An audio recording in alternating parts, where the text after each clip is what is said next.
प्रदोष का दिन, प्रदोष काल, शाम का समय, भगवान देव अधिदेव महादेव माँ जगतजननी पार्वती जी के साथ में भ्रमण पर निकले। देखिए, अगर प्रदोष का व्रत नहीं कर सकते, प्रदोष के दिन आप व्रत नहीं कर सकते, मान लो आपसे भूखा नहीं रहा जाए, प्रदोष का व्रत नहीं कर सकते, प्रदोष के दिन श्री शिवाय आप भूखे नहीं रह सकते, दोस्तों मंदिर भी नहीं जा सकते, दिया भी नहीं लगा सकते,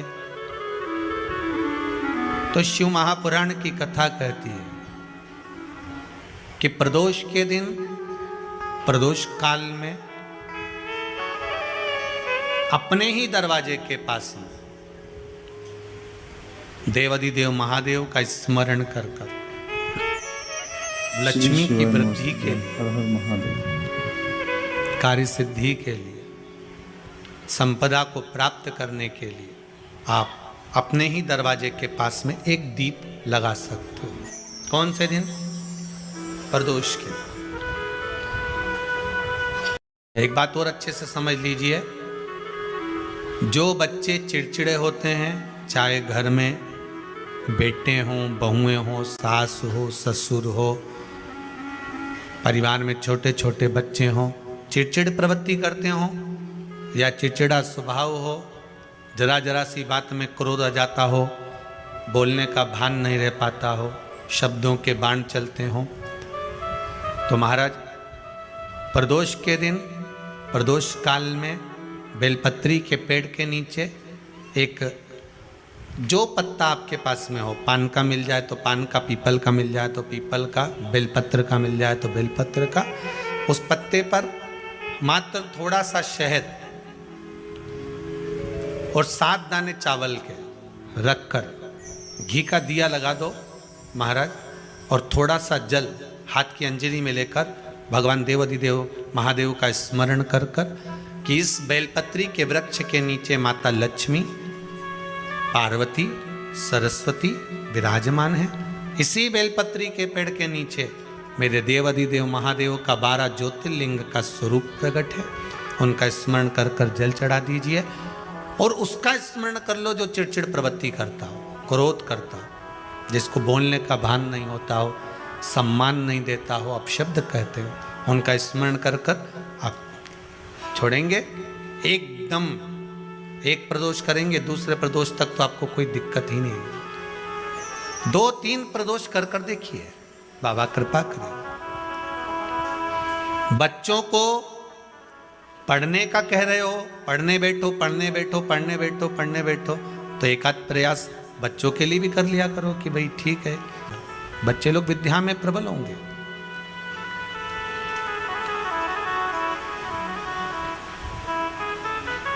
शिव उपासना का जो फल है वह 1000 गुना।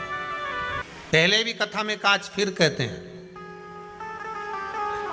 शिव मंदिर में जल बाद में चढ़ाना, शंकर के मंदिर में जाकर पंचामृत स्नान बाद में कराना, शंकर जी के मंदिर में जाकर पूजन बाद में करना, पहले थाली एक और रखकर शिव मंदिर में झाड़ू, पोछा या जो बेलपत्री, निर्माल्य जो भी रखा हो, उतरा हुआ सामान, उसको भरकर कहीं एक और जहाँ मंदिर वाले रखते हों वहाँ ले जाकर रख दो, झाड़ू पोछा एक बार जरूर।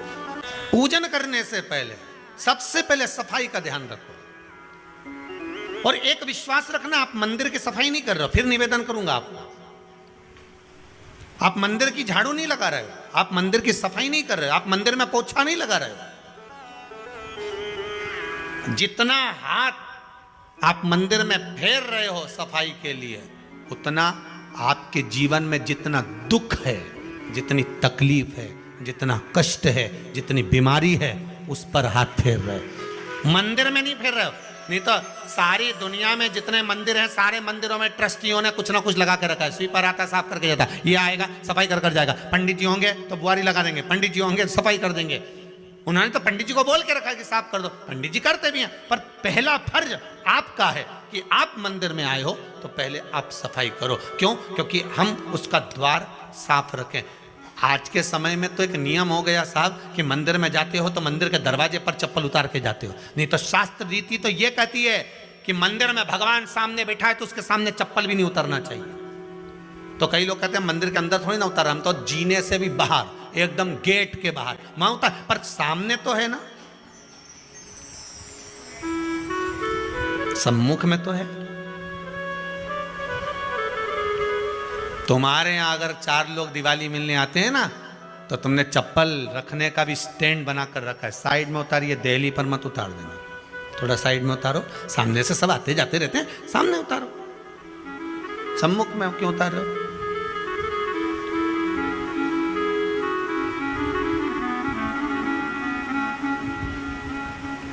थोड़ा द्वार पे से दूर उतारिए।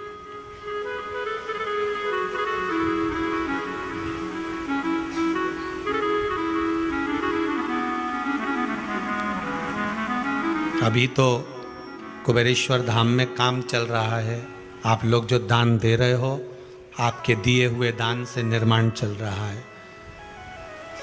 अभी तो आप पहनकर जूता चप्पल भी अंदर आ जाते हो, भले दूसरे मंदिरों में चप्पल पहनकर हमने देखा है, आधिकाधिक मंदिरों में, ब्रजभूमि पर भी बहुत मंदिरों में लोग अंदर जूता पहनकर चले जाते हैं, पर जब तक बाबा नहीं बैठा तब तक तो आप पहनकर आ रहे हो। जिस दिन बाबा कुबेरेश्वर धाम में आकर बैठ गया उसके बाद वो दोनों गेट पर चप्पल बाहर ही रहेगी। आओ आप, कंकर से शंकर जब शरीर से लगेगा तब सुख भोगोगे, आनंद भोगोगे,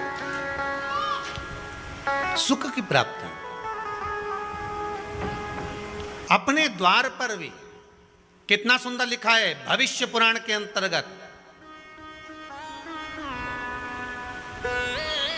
और विष्णु पुराण में भृगु बाबा का चरण का चिन्ह भगवान विष्णु की छाती पर रहा। भगवान विष्णु की छाती पर भृगु बाबा के चरण का चिन्ह रहा।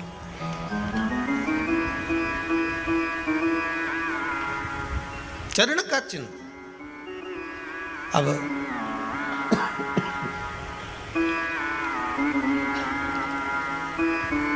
भविष्य पुराण में लिखा है कि अगर हम मंदिर के द्वार पर घर के चौखट के एकदम सामने चप्पल उतार देते हैं, 7 बार दिन भर में से, कितनी बार?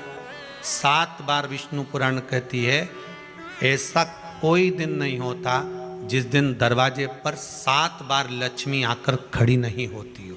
कल एक कथा कही थी आपको कि प्रत्येक मनुष्य के भाग्य में सुख लिखा है, केवल मंथन करना।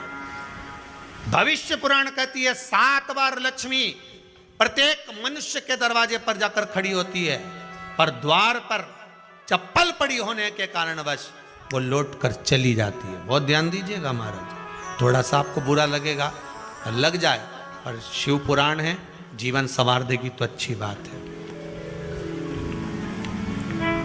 जीवन संवार दे तो अच्छी बात है। मंदिर के द्वार पर हम जब चप्पल छोड़ते हैं,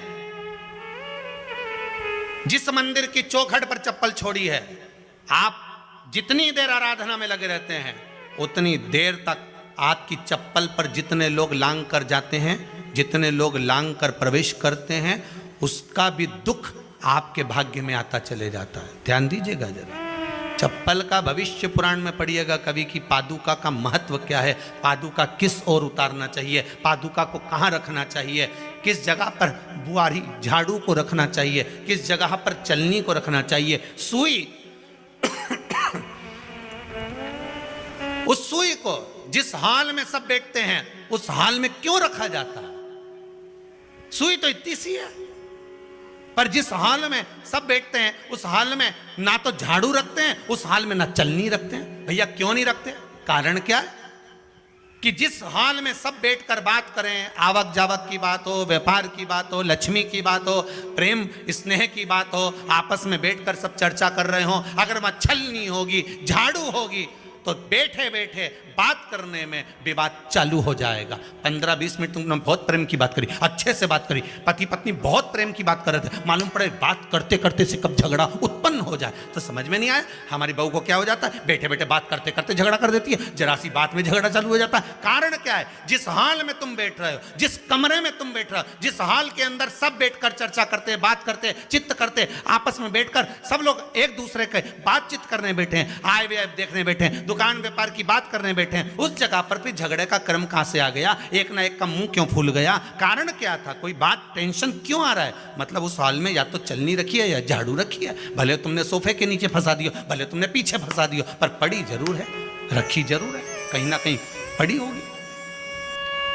क्यों कहते हैं कि जिस हॉल में आप बैठ रहे हो, जहां पर आप संपदा की बात कर रहे हो, दौलत की बात कर रहे हो, व्यापार की बात कर रहे हो, व्यवसाय की बात कर रहे हो, उस हॉल में अगर कहीं कैलेंडर टंगा हो, कोई सामान ऐसा रखा हो, कोई पर्दा ऐसा लगा हो, कोई चीज ऐसी लगी हो, तो उसमें एक सुई उसमें रख दीजिए। क्यों कहते हैं, हमारे यहां दूल्हा भी जाता है ना, तो उसका जो साफा बनता है या जूता उसको पहनाते हैं, उस तक में पिन टच करके भेज देते हैं। बोलो सही है कि गलत है। दूल्हा तोरण लगाने जा रहा है, दूल्हा तोरण देने जा रहा है, तो उसके जूते में भी पिन घुसेड़ कर भेजते हैं, पिन लगा कर भेजते हैं, उसके साफे में पिन लगा कर भेजते हैं। एक भले सुई नहीं लगाएंगे तो आल पिन लगा कर भेज देंगे। क्यों भेजते हैं, उसका कारण क्या, कि लक्ष्मी को लेने जा रहा है, संपदा लेने जा रहा है, और जिसको वो ब्याह करने जा रहा है उसका संबंध सुई और धागे के संबंध जैसा हमेशा सिला हुआ होना चाहिए, उधेड़ा ना जाए, कैंची जैसा कटा हुआ नहीं होना चाहिए। एक एक प्रमाण को जरा देखो तो। और दुनिया के लोग कहते हैं साहब हमारे यहाँ तो सुख नहीं है, शांति नहीं। शांति तुमने भंग करी, कोई दूसरा भंग करा। चप्पल उतार दी दरवाजे पर, मंदिर के द्वार पर। हम तो यहाँ तक कहेंगे पशुपति व्रत करने जा रहे हो, पशुपति व्रत को धारण करने जा रहे हो, एक सोमवार मत पहनो चप्पल, जब मंदिर जा रहे हो तब दिन भर पहनो, मंदिर जाओ मत पहनो। कोई जरूरी है कि मंदिर पहनने चप्पल पहनना जरूरी है, मत पहनो। मंदिर के द्वार पर जहां भगवान विराजे हैं उसके द्वार पर अगर आपने चप्पल उतारी है, आप तो अंदर चले गए, पर जितने लोग लांग रहे हैं उसका मालूम, उसका स्मरण कितना कितना गया। छाता, चप्पल, आसन, मांग का टीका, इसका भी वर्णन पहले कर चुके हैं कथाओं में, आप लोगों ने सुना होगा। छाते का भी वर्णन किया, किसी का छाता बारिश में तुम लेकर आ गए, पानी गिरने लगा, जी जी तुम्हारा छाता देना, छाता तो लेकर आ गए, पर जितने दिन तुम्हारे घर में रखा हुआ है उतना दिन तक हिसाब लगा कर रखना कि 15 दिन रखा तो तैयारी रख लेना, 15 दिन में कितने घंटे हुए, कितने घंटे कितने पल, उतना आपको दुख भोगना पड़ेगा। दूसरे का छाता आया, इसलिए कोई प्राण छोड़ता है, मरता है, तो उसके पद में यही सब चीजें देना पड़ती। क्या क्या बोलते जाओ, छाता, चप्पल, आसन, माला, सब देना पड़ता है। बोलो देते कि नहीं देते? तो क्यों देना पड़ता है छाता? क्या काम का कि छाता देना पड़ेगा? क्या व्यक्ति 24 घंटे क्या धूप में रहता था कि पानी में रहता था जो छाता देना पड़ेगा? चप्पल क्यों देना पड़ेगा? किस लिए देना पड़ेगा? उसका शास्त्र प्रमाण।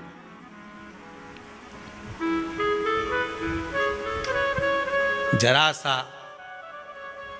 राजा परीक्षित ने जरासंध के मुकुट को सिर पे पहन लिया था और बुद्धि बदल गई थी। शमीक बाबा के गले में मरा हुआ सर्प डाल दिया था। सही है कि गलत है? केवल मांग का टीका अर्थात सिर पर मुकुट बदला और काम हो गया। बहुत ध्यान देना पड़ता है महाराज, बहुत ध्यान देना पड़ता है।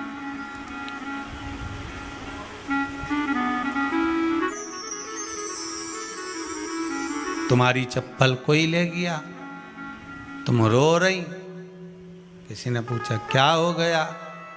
मेरी चप्पल कोई ले गया था, फिर मैं दूसरे की ले गई। तुम्हारी कोई दूसरा ले गया, तुम दूसरे की ले गई।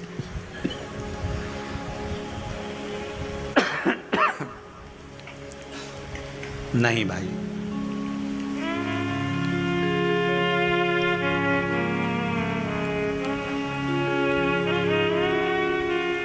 उसको प्राप्त करने के बहुत तरीके हैं। एक सत्य बात कहें, 7 बार लक्ष्मी प्रतिदिन मनुष्य का द्वार झांकने के लिए आती है। ऐसा कोई दिन नहीं जाता जिस दिन तुम्हारा भाग्य भगवान पलटने के लिए नहीं बैठा हो। वो तो इंतजार करता है कि ये गेंद फेंके और मैं चौका छक्का लगा दूं। वो कहते हैं ना, एक ओवर में कितनी गेंद फेंकते हैं? जम के बोलो। अरे एक ही फेंकते हैं। एक ओवर में कितनी गेंद फेंकते हैं? एक। वही गेंद बार बार फेंकते हैं ना, गेंद तो एक ही है नहीं। वो तो बार बार गिनाया तो 6 बार गिना, तो फेंकी तो एक ही है कि बदल बदल के फेंक दी, पीली नीली हरी गुलाबी? नहीं, एक ही है।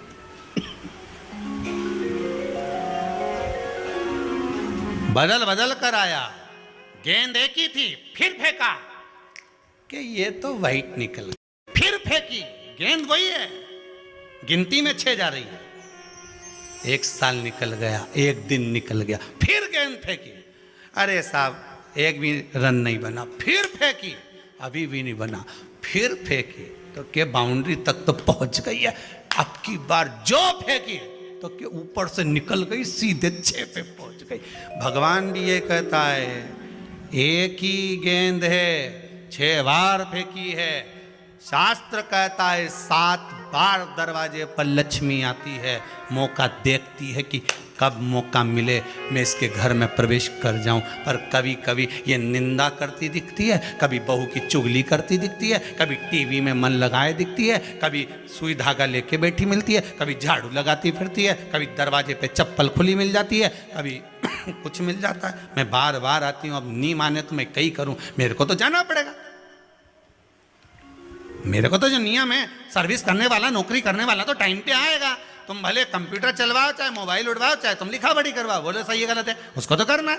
बोलो साहब क्या करना पड़ेगा? लग जाओ कंप्यूटर पे, लग जाओ, उठाओ मोबाइल, ये तो उसको तो करना है। वो तो टाइम पे पहुंच गया 9 बजे। लक्ष्मी जी भी टाइम पे आती है। आई दरवाजे पे क्या देखा उसने कि ऐसा ऐसा है। कई कई की तो आदत पड़ी, रोटी घर में बना हुआ सारा, दाल चावल सब्जी वब्जी जो बच गई उठा के मैं दरवाजे के पास में रख के आ गई। लक्ष्मी जी सोचे बताओ, ऐसा तो पहले से रख, अंदर चली गई और ऐसा खिला दिया तो मैं तो नहीं जाऊं। लक्ष्मी जी वापिस चलती। कई लोगों की आदत, आटा छना हुआ, ऊपर की जो चापड़ थी, उनने कहा गाय खा के चली जाएगी, ओटला पे पटक के आ गई। लक्ष्मी जी इतने में आई कि चापड़ तो यहाँ पटक के चली गई, मैं काय को जाऊं, छलनी में से जा उधर, नहीं जाऊं। कितना कितना कहा है महाराज,